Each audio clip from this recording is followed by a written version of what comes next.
Գյուրջան Կասկադ, հասանելի բնակարաններ 65 ամիս մարման ժամկետով։ Սիվիկեմ ձեր հարցը։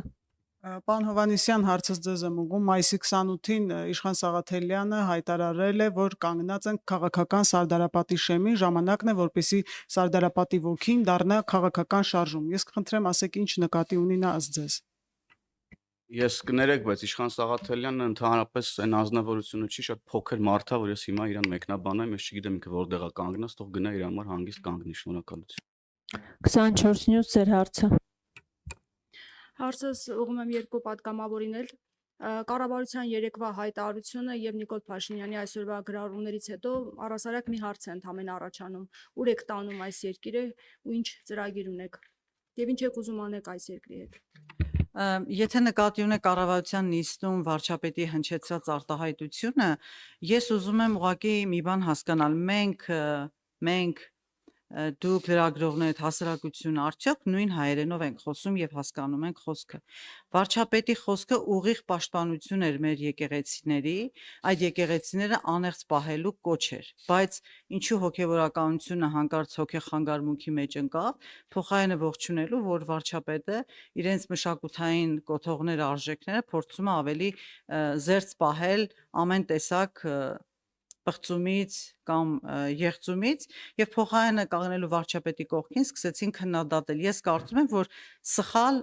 մեկնաբանվել կամ չի ընկալվել վարչապետի խոսքը,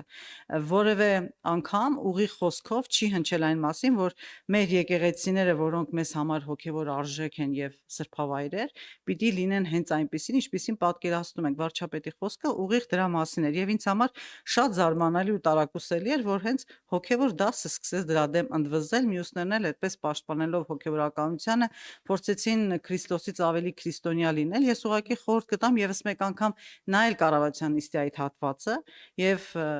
լսել ամբողջությամբ ու փորձել հասկանալ նորմալ հայերեն խոսքը, որտեղ էր վիրավորանքը եկեղեցու կամ հոգևորականության նկատմամբ եւ ինչու հանկարծ եկեղեցին այսպիսի սրացումներ ունեցավ, անկեղծ ասած լավ չեմ հասկանում։ Իսկ այսօրվա գրառումները եւս ընդունելի է ձեզ համար այն բառապաշարը, որ օգտագործել է եւ որովհետեւ այդ մարդիկ, որոնք չեն ընկալում այն, ինչ ասում է պարզ հայերենով եւ սկսում են տարընթերցումներ, տարամեկնաբանություններ տալ, խոսքը ուղեկցվում է հայոյախոսությամբ, որը մենք տեսել ենք վերջին մեր կառավարման ընթացքում սկսած առաջի օրվանից այդ հայոյախառն խոսակցությունը կա եւ ավելի անընդունելի է, որ դա արվում է հոգեվորականի կողմից։ Հոգեվորականը, որ ունի ուխտ Աստծո հետ, ավելի շատ պիտի աղոթքի լեզվով խոսի, ոչ թե վիրավորանքի, ավելի շատ օրինակ պիտի անի, ոչ թե նզովք, բայց երբ որ դա անցնում է արդեն անձնական վիրավորանքների դաշտը, պետքա պատրաստ լինեն նաեւ լսելու անձնական վիրավորանքներ, այո։ 168 ժամ, խնդրեմ։ Պարոն Հովհաննիսյան, այսօր ադրբեջանական կողմը կրկին կրակոցներ է հնչեցրել Սյունիքի ուղղությամբ, Խոզնավար գյուղում տանտանիք է վնասվել, մանր եղջերավոր անասուն։ Ուզում էի հասկանալ իշխանությունները երբ են այս իրավիճակին անդրադառնալու հատիկ առ հատիկ եւ ինչպես են արձագանքելու Ադրբեջանի այս սադրանքներին։ Նիկոլ Փաշինյանը ասում է խաղաղություն է լինելու, պատերազմ չի լինելու։ Այսպես է խաղաղություն լինելու։ Հայաստանի Հանրապետությունը ոչ մեկ անգամ իր պաշտոնական դիրքորոշումը հայտնել է եւ հատիկ առ հատիկ անդրադառնում է բոլոր ձեր թվարկած միջադեպերին, որոնք տեղի են ունենում Հայաստանի Հանրապետության սահմանային հատվածներում։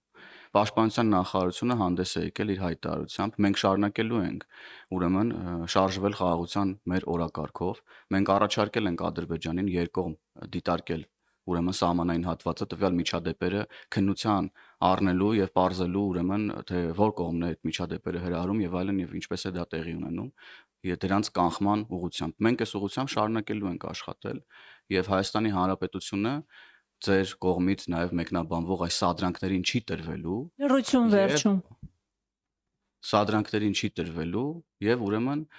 շարունակելու է իր քաղաքականությունը, չի շեղվելու խաղաղության օրակարգից, որովհետեւ նման ուրեմն իրավիճակները նաեւ տեղ-տեղ նպատակ են հետապնդում շեղել Հայաստանի Հանրապետությանը իր օրակարգից, որովհետեւ ուրեմն մենք գնում ենք խաղաղության օրակարգով եւ միջազգային հանրության կողմից էլ ունենք աջակցություն ուղղված այս օրակարգին, հարգելի գործընկեր, եւ Հայաստանի Հանրապետությունը արձագանքում է այնպես,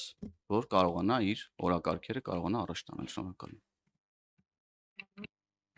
Որպես Հերոսանկերություն հարցի խնդրում, պարոն Հովանեսյան, դուք ասում եք, որ Հայաստանը սադրանքներին չի տրվելու։ Այսինքն, եթե կրակոցները այսպես շարունակվեն եւ թիրախում նորից տներ հայտնվեն, Հայաստանի իշխանությունը եւ Պաշտպանության նախարարությունը ոչինչ չի կարող անել։ Տեսեք, դուք դիմում եք Ադրբեջանին, Ադրբեջանը ասում է մենք չենք կրակել։ Այսինքն, սա պետք է շարունակվի։ Հայաստանի Հանրապետությունը վարում է իր քաղաքականությունը ելնելով Հայաստանի Հանրապետության պետական շահից։ Կախված իրավիճակից լինում են տարբեր մոտեցումներ։ Եվ ձեր հարցը, որը վերաբերում է, այսպես ասած, սիմուլյացիային տարբեր սահմանային իրավիճակների, ես տեղին չեմ համարում հիմա այստեղ մեկնաբանել, թե մենք ինչ կանենք, եթե լինի սա, եթե լինի սա, եթե լինի սա։ Տարբեր իրավիճակներում, ինչ որ իրավիճակներ եղել են, Հայաստանի Հանրապետությունը տարբեր ձևով ուրեմն արձագանքել է։ Մենք գնում ենք էսկալացիան հնարավորինս նվազեցնելու ճանապարհով եւ եւս մեկ անգամ կրկնում եմ, չենք տրվելու սադրանքներին, ոչ